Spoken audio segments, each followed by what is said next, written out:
Bonsoir et bienvenue au journal de Canal 2 International. On commence par les titres. Les membres du collectif des 20 partis politiques qui soutiennent la candidature de Paul Biya ont donné une conférence de presse ce jour à Douala. Nous aurons les détails dans ce 19h50.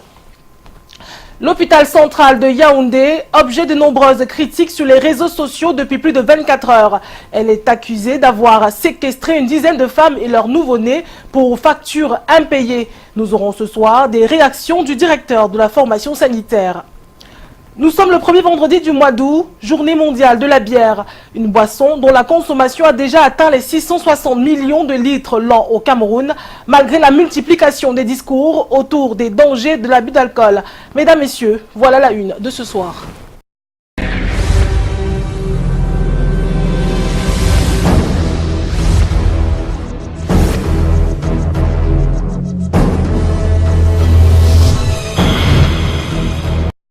Merci de rester des nôtres. L'actualité politique ce vendredi a été marquée par cette communication du G20. Ces membres du collectif de 20 partis politiques qui ont choisi de soutenir la candidature de Paul Biya à l'élection présidentielle à venir. Eh bien, ils ont convoqué la presse cette mi-journée à Douala. Question de présenter, entre autres, les fondements de ce soutien à l'endroit du candidat du RDPC. Yvonne Katinken nous donne des précisions.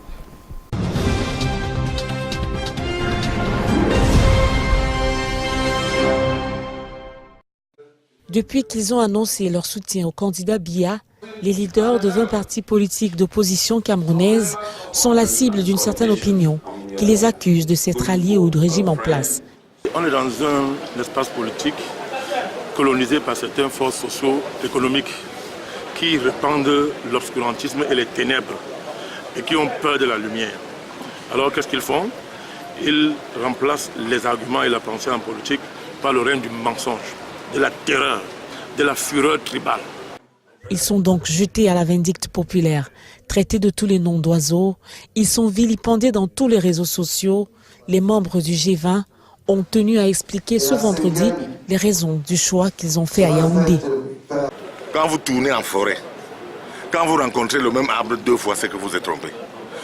Les gens n'ont pas vu que Paul Biya de 1984 n'est pas le Paul Biya de 82, n'est pas le Paul Biya de 2018. Les gens n'ont pas vu le changement de cap de Paul Biya. Les gens n'ont pas entendu les discours de Paul Biya. Quand il a commencé à changer lui-même, quand il a commencé à prononcer des discours d'opposants, comme un opposant, ceci ne va pas ceci, faisons comme ça. Les gens n'ont pas dit que depuis 2010, il a entrepris un certain nombre de choses qu'on appelle les grandes réalisations et qu'il ne pouvait pas faire avant. Paul Biya reste donc le meilleur choix, le meilleur risque pour les citoyens, diront-ils. Le G20 a expliqué à travers une argumentaire fondée sur les réalisations et les prises d'opposition courageuses et positives de l'actuel président de la République. Ça fait 60 ans que nous sommes avec l'Occident. Les États-Unis, la France, l'Angleterre, le Canada, etc. Maintenant, personne n'a pas vu que la coopération avec la Chine, avec la Russie, avec le Brésil, avec le BRICS est en train de nous apporter l'autoroute, est en train de nous apporter le port en eau profonde de Kribi, est en train de nous apporter le barrage de Mbenvele, est en train d'enrichir en fait le Cameroun. Et que notre pétrole, qu'il a protégé, il s'est assis dessus, est la cause de ce que les gens disent Paul Biya Moscou. Il aurait pu forer un puits de pétrole et nous donner les routes et nous donner beaucoup à manger, mais il aurait vendu le pétrole à 10 litres pour eux et 0,5 litres pour nous. Pour conforter leur choix, ils ont entonné ce chant reconnu au RDPC. On aurait cru des militants que non, le G20 dit être simplement constitué de patriotes. Nous sommes des patriotes qui veulent et qui soutiennent le travail d'un patriote qui est de garder et de sauvegarder la patrie. Le temps des alliances a sonné. Les 20 partis d'opposition qui ont choisi le candidat Biya sont sur la voie pour marquer leur combat contre l'impérialisme occidental.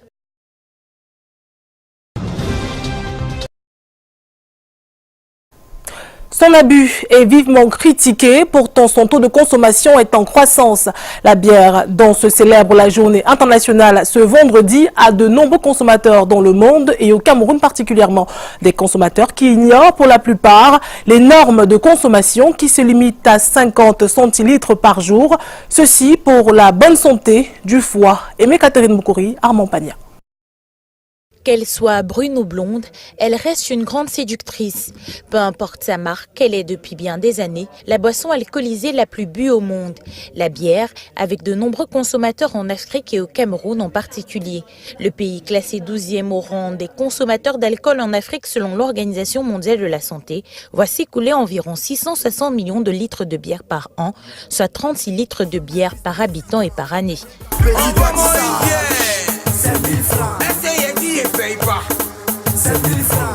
Cependant, d'après l'Organisation mondiale de la santé et les spécialistes de la santé alimentaire, la consommation de la bière a des limites.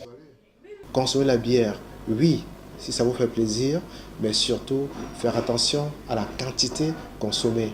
Et les quantités recommandées par l'OMS, c'est 50 centilitres pour un homme et 25 centilitres pour une femme, pour ne pas dépasser les quantités d'alcool indiquées par jour que le foie peut éliminer sans problème. En plus de mener à un état d'ébriété dangereux, la bière a un apport calorique important et reste déconseillée aux femmes enceintes et allaitantes, contrairement aux idées reçues. L'alcool, c'est 7 kilocalories par gramme. Donc, effectivement, l'alcool est une source d'énergie. Donc, il faut vraiment le dire. Parce qu'on a tendance à croire que... D'ailleurs, on dit souvent au quartier que l'alcool aide à brûler la graisse. C'est faux. L'alcool est une source d'énergie. L'alcool, en général, et la bière en particulier, dans notre contexte, et comme c'est le sujet, est contre-indiqué aux femmes enceintes. La bière est contre-indiquée aux femmes allaitantes parce qu'effectivement, l'alcool traverse le placenta pour retrouver l'enfant et l'alcool aussi passe dans le lait maternel pour la consommation de l'enfant. Ce vendredi 3 août se célèbre la Journée internationale de la bière, créée en 2007 par un groupe de jeunes de Santa Cruz qui célébrait l'été. Le produit dont l'abus est vivement critiqué reste cependant un des plus consommés. La consommation des bières connaît donc un essor incontestable au Cameroun depuis des décennies. Chacun y va de sa raison avec ses attentes, suivant ou non le rythme de ses moyens. Patrick Ndobo présente ce soir la relation étroite et paradoxale qui existe entre bon nombre de Camerounais au pouvoir d'achat classé rétréci et la consommation excessive de bière. Reportage. La consommation des bières alcoolisées est désormais un exercice qui n'échappe à aucune catégorie d'âge ni de classe sociale au Cameroun. Nonobstant la baisse du pouvoir d'achat des fonctionnaires et celle de la classe moyenne consécutive à celle des salaires intervenus au début des années 90, les Camerounais, dans leur grande majorité, n'ont pas altéré leur capacité à lever le coude dans ce registre, bien au-delà des 50 centilitres conseillés par jour pour les hommes ou des 20 centilitres indiqués pour les femmes. Dans la même lancée, la prolifération des débits de boissons et autres snacks est une illustration de la demande exponentielle en la matière. Ici, l'alcool et la bière sont des relais excellents des zones de jouissance et de débauche du fait de leur effet imparable sur la motricité et l'équilibre cérébral de certains de nos concitoyens. Plus grave, dans ce dessin où il est difficile de faire un pas sans compter un débit de boisson dans nos métropoles ou de tomber sur un jeune ou groupe de jeunes très souvent agglutinés autour d'un nombre impressionnant de bouteilles vidées par leurs soins, c'est de constater la proximité entre les temples de ces disciples de Bacchus et les milieux d'éducation, même les plus basiques, avec la complicité plus ou moins passive de notre société. La jeunesse, consommatrice majoritaire de ces litres de bière, comptés en centaines d'hectolitres par année, semble abandonnée par les autorités à une solution virtuelle face aux soucis quotidiens et aux inquiétudes liées à son avenir. Une solution d'accès facile, très souvent offerte par les nantis d'un soir, appelé subitement président et qui mobilise par suivisme, snobisme, démonstration d'aisance ou de pseudo-puissance. Il n'est d'ailleurs pas difficile dans ce contexte de constater combien cette jeunesse voue presque un culte à la bière via des textes de chansons très prisés ou par la production de scènes chaudes et colorées qui alimentent bon nombre de clips de jeunes artistes de l'heure. Facile donc de comprendre dans cet environnement le frémissement souvent observé autant du côté du gouvernement que des entreprises brassicoles, à la moindre évocation d'un possible relèvement des prix de bière au Cameroun. À ce rythme, on n'est pas loin de conclure que la bière est sans doute le volcan endormi entretenu dans les entrailles de notre société. La journée mondiale de la bière fait également l'actualité du côté de Yaoundé, où nous allons rejoindre sans plus tarder Alain Ghislain Kanga. Bonsoir à vous Alain.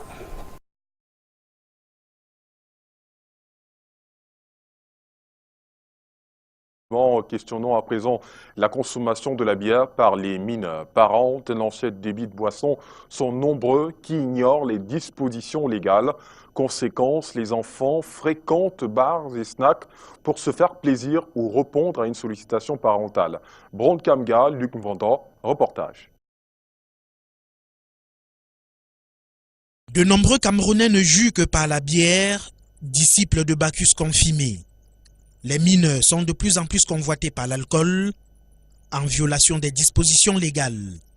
Petite question aux débitants, communément appelés barman, à qui vendez-vous la bière? Toutes les personnes qui consomment ici là sont des majeurs. Les mineurs n'entrent même pas ici là. Je vends ma boisson pratiquement peut-être aux gens un peu âgés. Bon, bref, je vends à tout client qui se présente devant moi. Et je suis là pour chercher juste mon argent, c'est tout. Le mot est craché. Plusieurs se font des sous sans tenir compte de la réglementation en vigueur et vendent de la boisson alcoolisée aux mineurs. Les enfants que les parents envoient souvent, je ne suis pas au courant qu'il y a une loi qui interdit cela. Il y a certains enfants que nous connaissons déjà, le papa qui l'envoie. Donc quand l'enfant vient, on sait que c'est le papa qui l'a envoyé par rapport au goût du papa. L'article 348 du Code pénal camerounais interdit l'accès et l'achat des boissons dans les débits aux moins de 16 et 18 ans s'ils ne sont accompagnés d'un majeur. Mais ces deux catégories de personnes ne peuvent pas s'asseoir dans un débit de boisson ou bien dans une vente à emporter pour boire des boissons alcoolisées.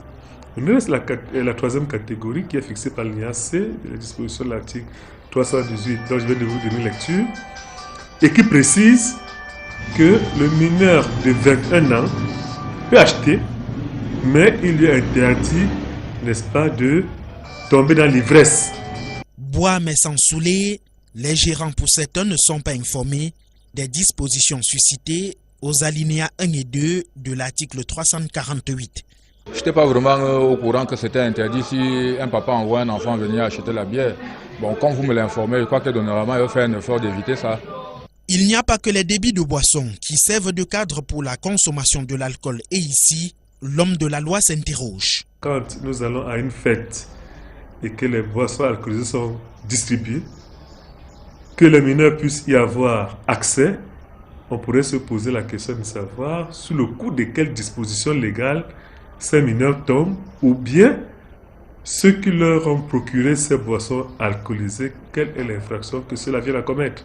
Et là, il y a vide juridique. Avis donc aux débiteurs, aux parents et aux moins de 21 ans pour qui la consommation de la bière est non seulement une infraction, mais un danger pour la santé.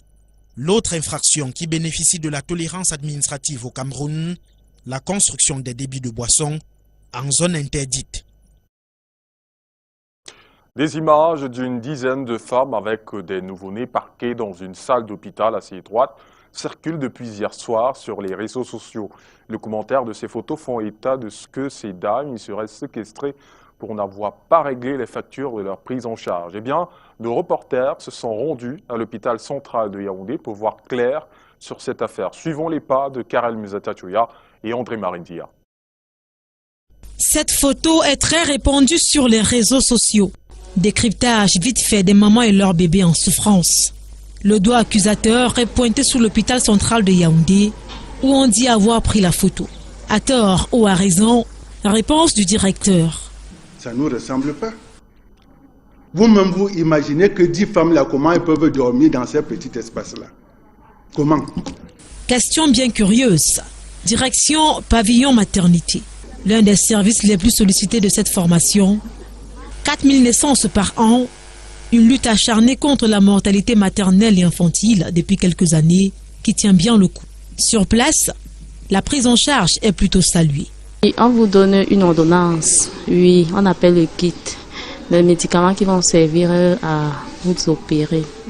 m'a amené ici depuis 2 semaines maintenant.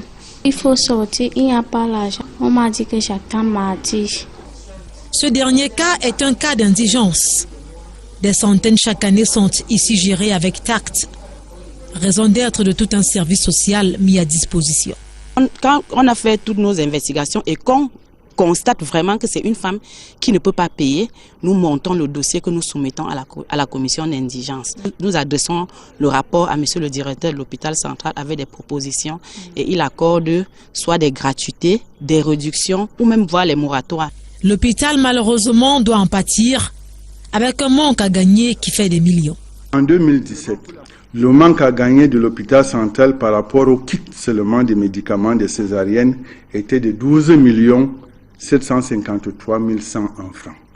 La mauvaise foi de certains parents va envenimer davantage la situation. Le cas d'une jeune dame qui s'est évadée la semaine dernière, alors que quand on partait de l'hôpital, elle nous disait qu'elle avait 34 000 francs pour avancer son kit.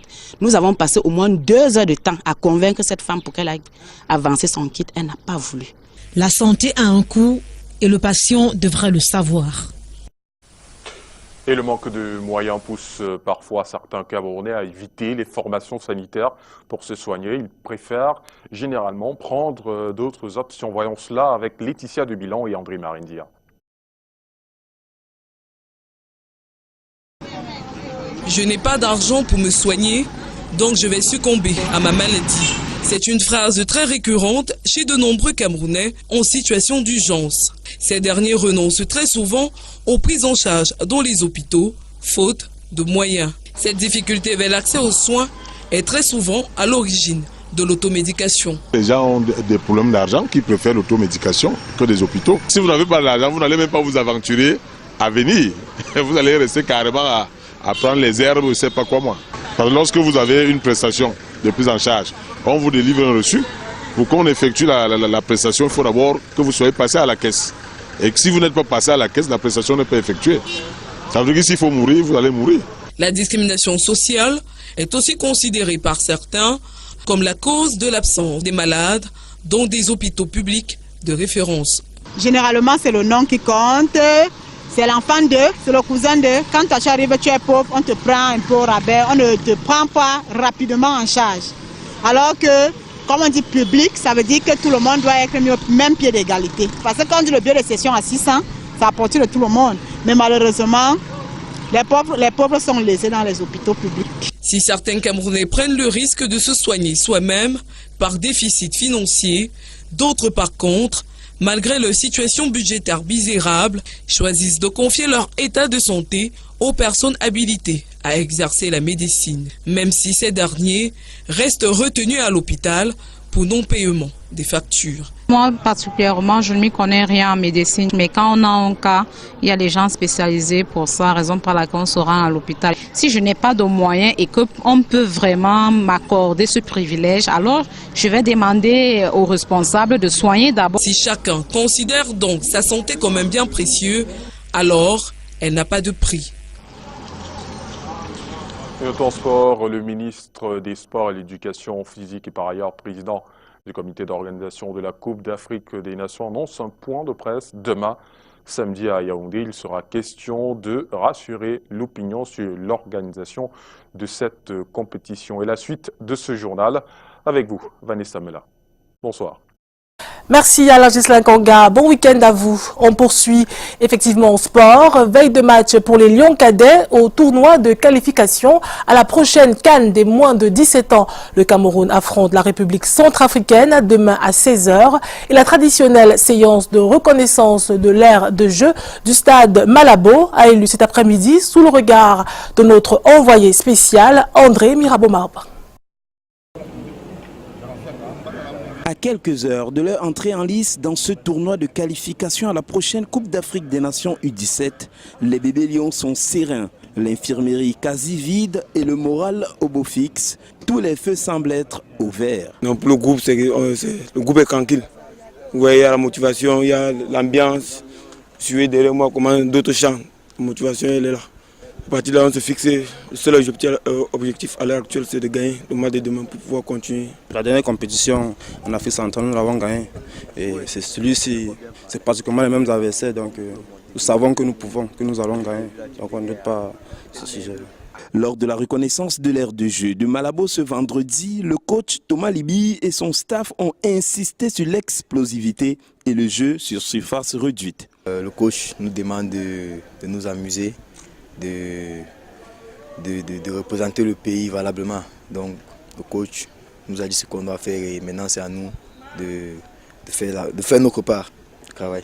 Le premier match contre la République centrafricaine ce samedi à 16h a un double objectif, faire le plein de confiance en cas de victoire et surtout réussir un grand pas vers la qualification dans un groupe B qui compte 3 équipes. On était venu en 2009 avec les équipes de ce genre et c'est nous qui avions remporté la coupe de l'UNIFAC à Limbé. Donc on les avait battus ici, on les a battus au Cameroun, pourquoi pas nous le faire tandis que nous jouons maintenant à l'extérieur. C'est dans les stadios de Malabo que les Lions U17 entament l'aventure ce samedi face à la RCA pour leur première rencontre dans la compétition. 4 matchs pour valider le ticket pour la Tanzanie, 4 matchs pour prouver que le football jeune n'est pas mort au pays des Lions indomptables. André Mirabeau Maop à Malabo pour Canal International. Notons que dans le cadre de cette compétition, ce vendredi, la Guinée équatoriale a battu la RDC 2-1. On reste dans l'actualité sportive pour dire qu'il y aura de l'activité ce week-end dans différentes disciplines. Basketball, handball, football et même cyclisme. Les activités se dérouleront dans le cadre de compétitions nationales et internationales. Les rendez-vous sport du week-end vous sont présentés par Alex Lembe. Commençons par le basketball pour parler de la Coupe du Cameroun édition 2018 qui a débuté ce vendredi à Douala au collège de la Salle. Vont s'affronter 3 jours durant les 4 premiers du championnat national et les différents champions régionaux. Une Coupe du Cameroun pouvant en cacher une autre, parlons à présent du handball et ses quarts de finale qui auront droit de citer au complexe sportif Mateko de l'Université de Yaoundé 1. Cela se jouera samedi et dimanche. Au menu, des rencontres au préalable très enlevées et très disputées qui opposeront les protagonistes de taille, tels Dynamique de Bokito, Minu de Yaoundé, FAP, Fondation Zico, Phoenix, pour ne citer que cela.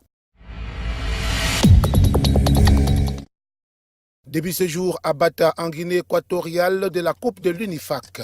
Le coup d'envoi sera donné ce vendredi à Bata, avec au menu comme match d'ouverture le pays hôte de la Guinée équatoriale, qui aura pour adversaire la République démocratique du Congo. Les U17 Camerounais descendront dans l'arène ce samedi pour affronter la République centrafricaine. Rappelons que cette compétition est qualificative pour la Coupe d'Afrique des Nations de cette catégorie.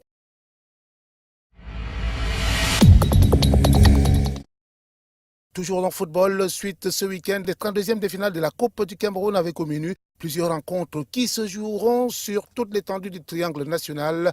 Voilà quelques combinaisons sur ce tableau.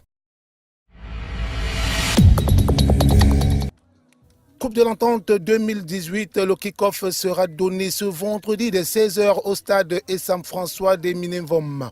La rencontre qui opposera Astro de Minevom à Astre sera présidée par le préfet du Djaïlobo. Un tournoi qui se jouera avec 16 équipes de la comté de la motivation de la présidente Hortense Oundoa. Il s'agit d'un regroupement de villages qui date depuis 28 ans. Donc ce n'est pas à l'initiative de la modeste personne que je suis. En fait, la Coupe de l'Entente, qui regroupe les jeunes d'une vingtaine de villages, situés dans la nationale numéro 17A, donc la route qui part de Mongong jusqu'à Saint-Mélima, avec ses bretelles, ces 2 bretelles, donc de Zobofam jusqu'à Benyungu et puis de Zobofam jusqu'à Akak. Je disais, le regroupement tend à rassembler les jeunes de ces localités pour qu'ils se connaissent déjà et pour qu'ils partagent ensemble les cultures du Sud profond.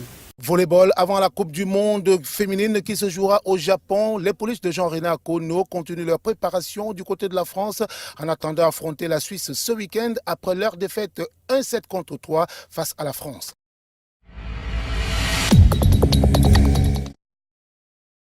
billard, la discipline reprend du service ce week-end avec un championnat national qui se jouera à Douala et Yaoundé avec 7 clubs, soit 3 à Yaoundé et 4 à Douala. Olezoa à Yaoundé et Opium Bonamoussadi à Douala sont les différents sites des compétitions.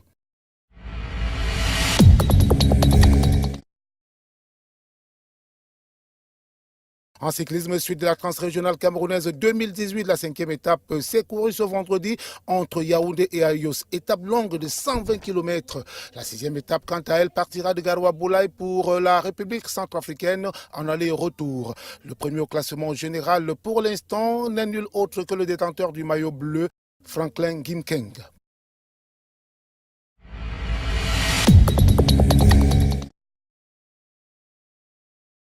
Patin à roulette après le regroupement Open de Kribi le week-end dernier. Place au championnat régional du littoral qui se court ce dimanche à Douala 3e au lieu dit Ndokpassi Village.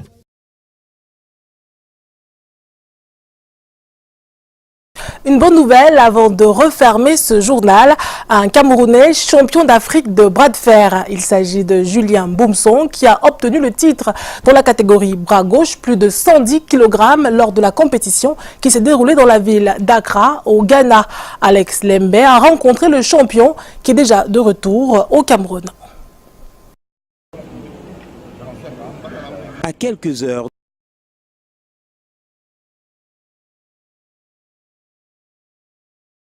against resilient Kofi Daboku,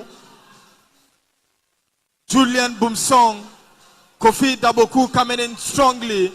C'est cette victoire qui fait de lui le désormais champion d'Afrique de bras de fer, bras gauche dans la catégorie des plus de 110 kg.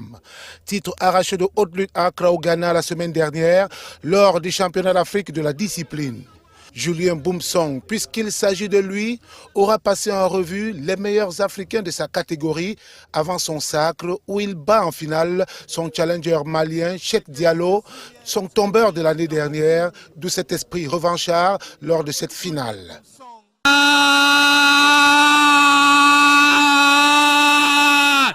Je suis très content, vraiment très content. Les mois et les jours de travail que j'ai passés ont vraiment payé cette fois-ci. Bien sûr, vous savez, ce genre d'événement ne se prépare pas en un jour. C'est depuis l'année dernière que je rêve battre ce Malien parce que je vous assure, ça n'a pas été quelque chose de facile, mais j'ai réussi à le faire. Julien Boumson rentrera également avec dans sa jubessière le titre de vice-champion d'Afrique bras droit après sa défaite concédée face au même adversaire. 2 médailles qui n'ont pas laissé indifférent Yao Calvin, président de la Fédération camerounaise de powerlifting et discipline affinitaire. Je suis très content, n'est-ce pas, après le retour de Julien Boumson, qui rentre, n'est-ce pas, du Ghana avec 2 médailles, une médaille en or et une médaille en argent.